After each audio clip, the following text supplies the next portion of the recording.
Andres, ma palun avasõnadeks.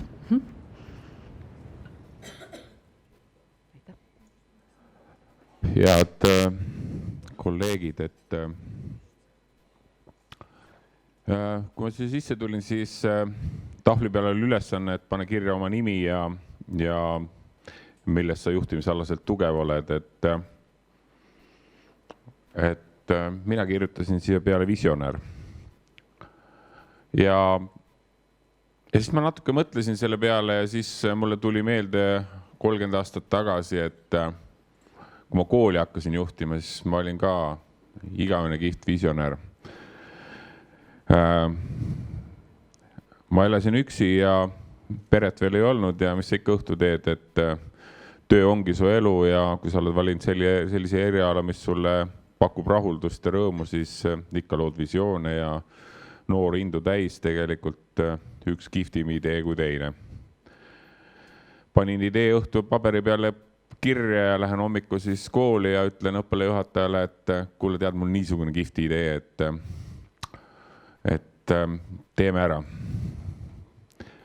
Vanem kolleeg vaatab mulle otsa ja ütleb, et kas selle peale mõtlesid või kas sa selle peale mõtlesid või et kuidas me seda teeme ja ühesõnaga ta lasi enamus mu ideid põhja sõna otseses mõttes ja siis ma olin ikka ääretult tige ja mõtlesin, et see oli stagnatsiooniperiood ja mõtlesin, et mida kuradit, et igavene stagnant, et laseb kõik põhja ja mitte midagi ei taha teha ja kõik ideed nullib ära, et mida paganat.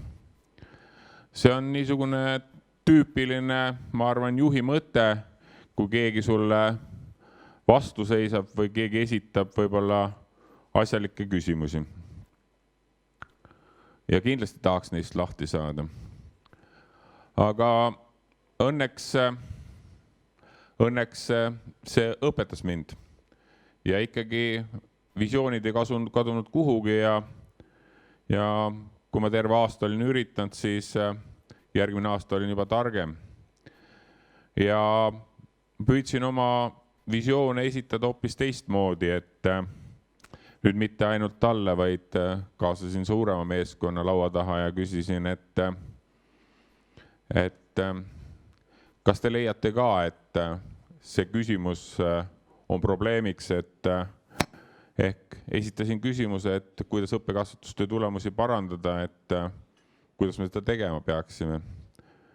Siis juba kaasates tervet meeskonda jõudsime selleni, et parimate õppekasvatustulemuste juures on vaja 3 osapoolt, õpilast, lapsevanemat ja õpetajat. Ja see, mis sellest sündis, sellest probleemi lahendusest, ideede pakkumisest, see ei olnud enam minu idee, see oli meeskonna idee. See oli see, et me hakkasime korraldama väga toredaid ühisüritusi, perepäevasid, kus siis hommiku koos lapsevanemad ja lapsed tegid tööd, sporti ja õhtu pidasime koos pidu ja ka mitmeid teisi tegelikult niisuguseid üritusi ehk me leidsime probleemi, lahendasime meeskonnaga ära, lõime visiooni ja edaspidises elus kõik nii on läinud. Et sa leiad enda ümber õiged inimesed, kes aitavad sul sinu visioone ellu viia. Samamoodi tegelikult ju aastaid, nii nagu Isabella ütles, et 15 aastat olid meil juhtimiskonverentsid, kus me koolitasime, õpetasime, andsime häid nõuandeid ainult juhtidele ja ise imestasime, et huvitav küll, et nii toredad ettekanded, nii toredad mõtted ja nii vähe edasiminekut. Ja nii nagu Isabella ütles, et see ei olnud mitte sellest, et te ei tahtnud oma meeskondadega võib-olla neid jagada, vaid see oli lihtsalt sellest, et te olite erinevate inforuumis. Ja alates eelmisest aastast tõesti me otsustasime juhtimiskonverentsid viia läbi meeskondadele ja soovisime saavutada selliseid tulemusi, nagu on Pae gümnaasiumis ja mitmeski teises koolis või lasteaias, mis tegelikult pärast seda konverentsi oli. Nii ta on ja nii me läheme edasi. Ja kindlasti järgmise aasta või selle aasta lõpul valmis saavad haridusstrateegias 2030+, on üheks väga oluliseks märksõnaks meie jaoks peale selle, et juhtide arendamine, õpetajate arendamine. Oleme õpetaja arendamises jõudnud hästi olulise tähiseni või hästi olulise mõtteni meie meelest, et kui elus on meil kõigil töötades 3 olulist asja. See, et meile töö meeldiks, see, et meil oleks hea meeskond ja kolmandaks on palk, siis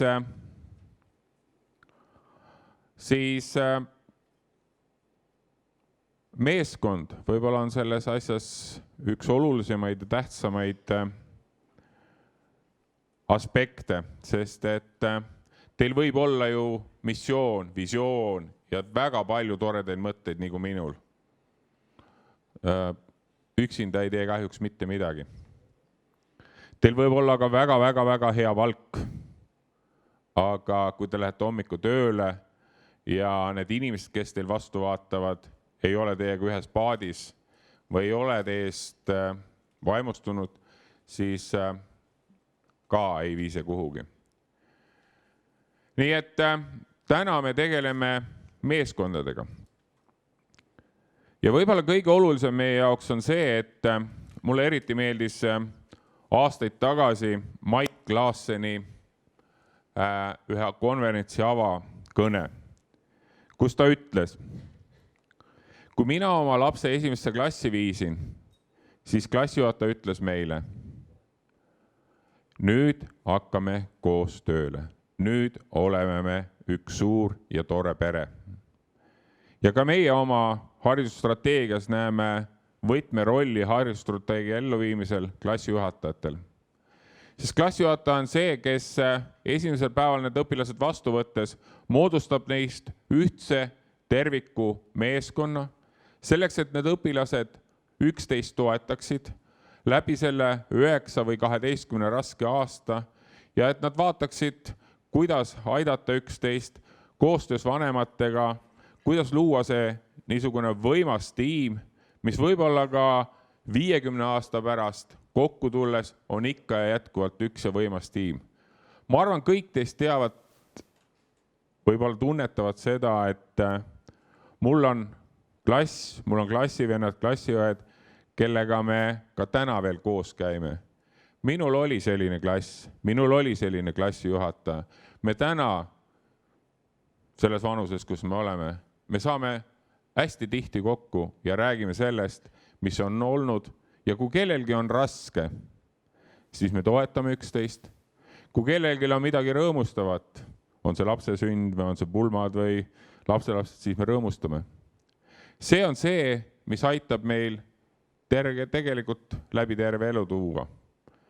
Ja kui ma vaatasin ka oma lapsi ja mõtlesin, et neil on väga erinevad klassijuhatajad olnud, siis ma võin öelda, et tähtis pole see 1. septembril, millise kooli sa saad. On see kool Inglise kolledž või on ta reaalkool või on ta Pääsküla gümnaasium. Kõige tähtsam on see, milline on sinu esimene klassijuhataja. Ja selles osas on meie meelest kõige suurem töö meil teha. Ja meie strateegia eesmärk on võimestada, tugevdada ja väärtustada klassijuhataja rolli liidrina, rolli juhina, meeskonna loojana. Aitäh teile!